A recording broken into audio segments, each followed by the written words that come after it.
Hello, my name is Matthew Delore. I will be covering Genesis chapter 4, verses 1 through 26, the story of Cain and Abel.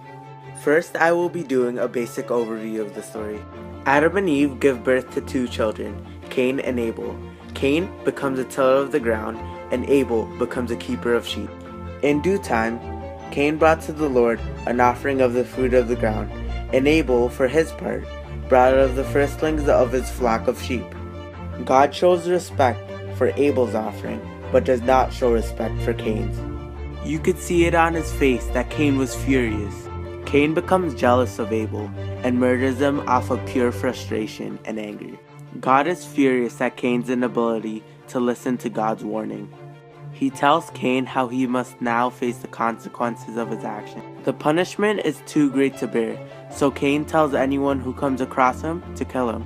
But God marks him, and anyone who dares to kill Cain will suffer a great consequence. Cain settles in the land of Nod, east of Eden, and makes his own city named after his son, Enoch. Since Abel was killed, God gave Adam and Eve a new son, Seth, who is a very important figure in the Bible. What is the message in the story?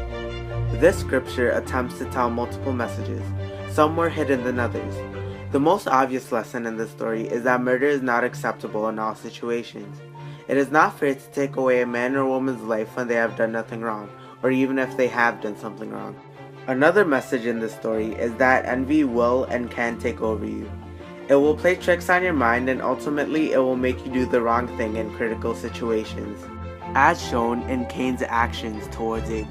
What is the significance of this story to God's people? This story is significant to the history of God's people because it is the first illustration of disobedience to family. It was also the first time a man was murdered in the Bible. This story not only opens up different ways to be disobedient to others, but it also opens up different ways to be disobedient to God and His teachings. What is the real-life application of this story to our lives today? Someone might share this story with us because it relates with today's interpretation of sibling relationships. Often brothers and sisters become envious of each other because of the amount of acknowledgement they get from their parents, grandparents, etc. This story shows us that jealousy and envy can end up in the destruction of a family. This story also relates to us today because it tells us how we should always listen to the warnings of older, wiser figures. Cain was unable to listen to God's warning. In the end, this resulted in him making the wrong decision. If he had taken God's warning to heart, the outcome may have been different. Just like how students could have passed the test if they had listened to their parents when they told them to study. Thank you for listening to my presentation.